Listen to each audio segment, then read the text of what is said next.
What is up guys, Thunder Studios here, and today I'm going to take a look at Studio Series Gamer Edition Voyager class, Thundercracker and Ironhide. Now, since I have reviewed both of these molds already and twice for Thundercracker, this video isn't going to be entirely in-depth, and it'll probably just be a comparison slash brief overview of the figures. So let's get into it. In this video with Ironhide here, as you can see there's quite a lot different compared to Ratchet. For example, the face. I do really like this brand new face sculpt. It's very bulky looking and yeah, very accurate to the game. Even though I haven't played it personally, I've seen clips and stuff, and yeah, this looks very accurate. I do really like the coloration for that with the use of gunmetal paint. Same with the chest here. The Autobot symbol is a little bit hard to read just because it's red on red.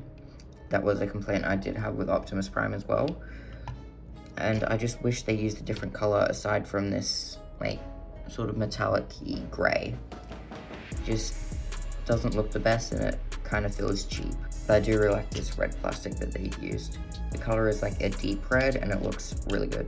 And I really don't like these things on the hands. They limit what you can do with them. And yeah, this guy has some very weird proportional issues. The arms are too long and the legs are weird. When you try and stand him up straight.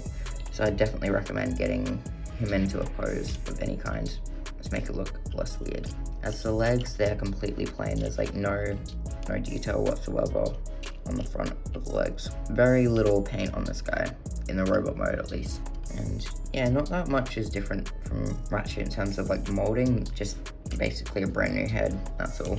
And the articulation is the same as well, so I don't really need to go over that, but I will for those of you who haven't seen my other reviews. He just has a ball joint at the head. The shoulder piece is also on a ball joint. The arms go that far, full 360. Bicep rotation, elbow bend, and wrist rotation. Waist rotation. Legs kick up to that far, back that far. There is no thigh rotation, but there is a knee rotation and a knee bend and an ankle tilt. Yeah, you just have to utilize the articulation quite a lot to get him into some good poses, because he looks really weird like this. As for his accessories, the first one he comes with is this sniper rifle, and this doesn't look too bad. As you can see, there's a 3mm peg there, and it's quite hollow, and it also has a blast effect port there. But I do like the sculpting on it. It looks really good. I get that it's supposed to come out the hand, but they give you an extra port there, and it just looks weird when he's holding it. So I'll show you guys that when I attach the weapons. As for the other accessory, it's just this battle axe, which fits Ironhide much more than Ratchet, even though they both had him in the game. And the painting on this is okay. There's quite a lot of bleeding. I do like the use of this very dark gray plastic.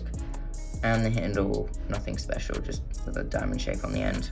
As for utilizing the accessories, you just take off the arm, and this has some pretty neat weapon storage in the back.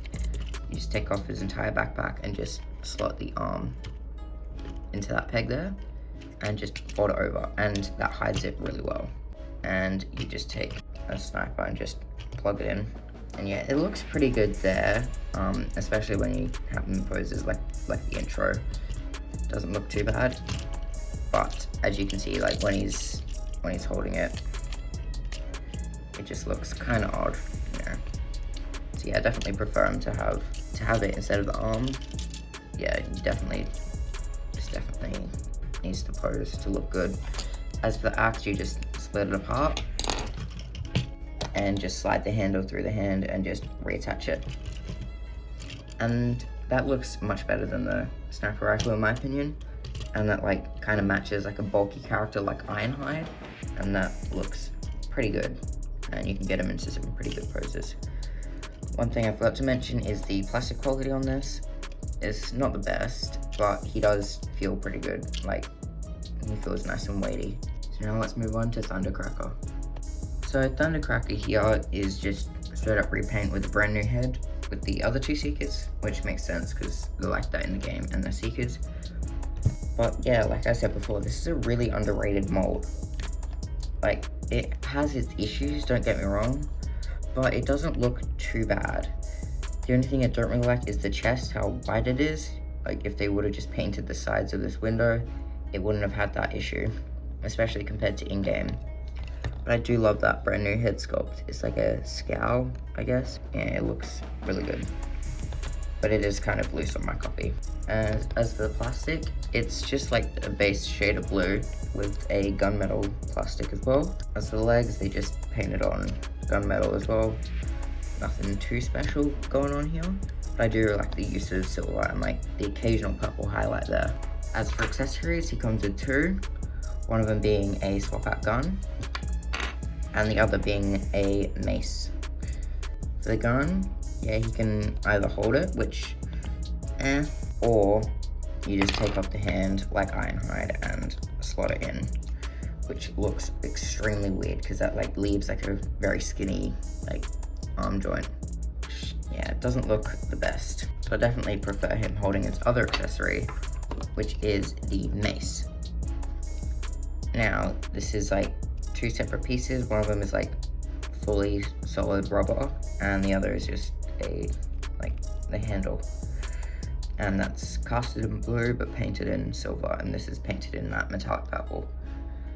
But yeah, I really don't like this accessory all too much, is because of how heavy the top is.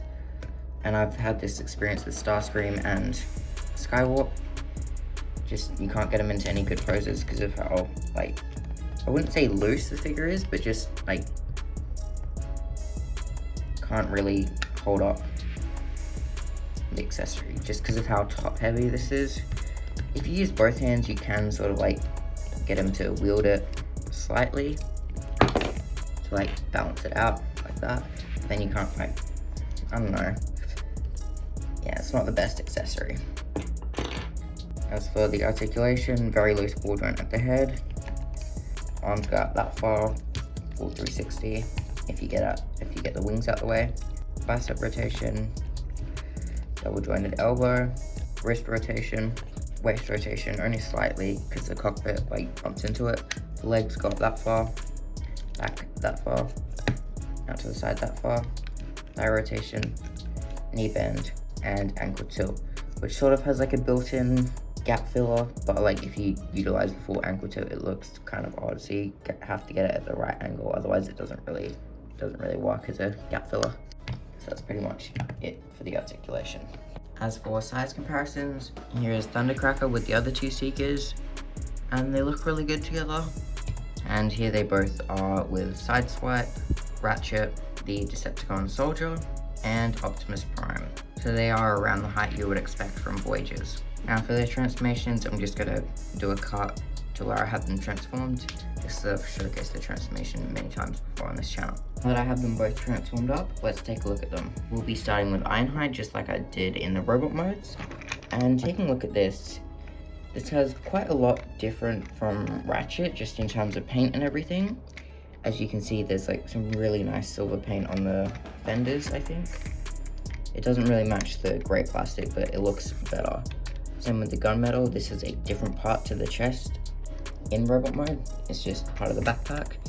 Same with the Autobot logo and these like red Cybertronian details, I guess.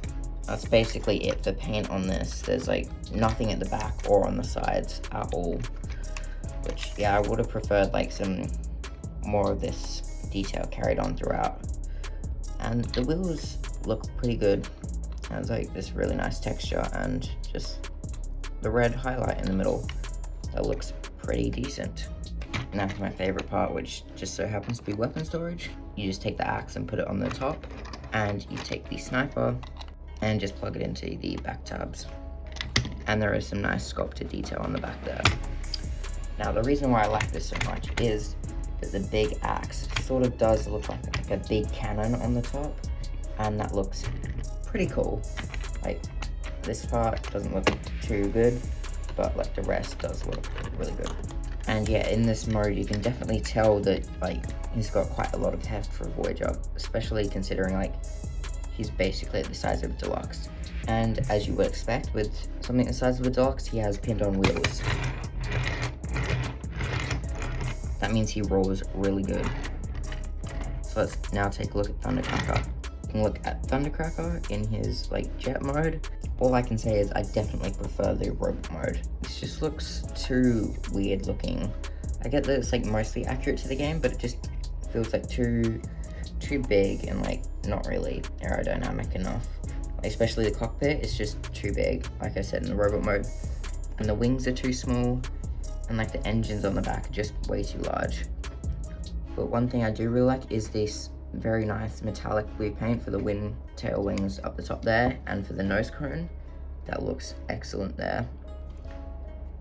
As you can see, like the purple intakes there, and the Decepticon and the Decepticon insignia and the red stripes.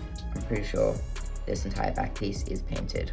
Yeah, it doesn't look too good from the back. There's like quite a lot of gaps, but you can use these as like blast effect ports, which wouldn't look too bad if you use the right ones. And just like the sculpting on this is really nice as well. As for weapon storage, to make it 10 times uglier, you just take the gun, plug it in there, and the hammer, just plug it in, which makes no sense. I get they had to store it somewhere, and this just does not look good. Not even the gun. Yeah, this just looks terrible. Not too big on this alternate form. So let's get these guys transformed back up, and I'll give you my final thoughts on them. Okay, so I have these guys transformed back up, and yeah, my thoughts on these, aren't the best. Like, I definitely prefer their previous iterations. For Ironhide, I definitely prefer Ratchet, and for Thundercracker, I definitely prefer Skywarp. He is my favorite of the Seekers, just because of the colors. And yeah, the quality on these aren't the best. Same with the very, very obvious lack of paint. I feel like these are just like very cheaply made by Hasbro. Apart from the weight, they feel like hefty. And like, I only got them because I saw them for 40% off both of them. So yeah, that was the only reason I got them. And also to complete my Gamerverse collection, because I do want to eventually play the games one day. But yeah, sticking to the figures, I can't really give them anything higher than a 6.5. Like, the mold is very good, but just the paint and the deco isn't that good. So as always, don't forget to like, subscribe, and let me know your thoughts in the comments down below. Peace.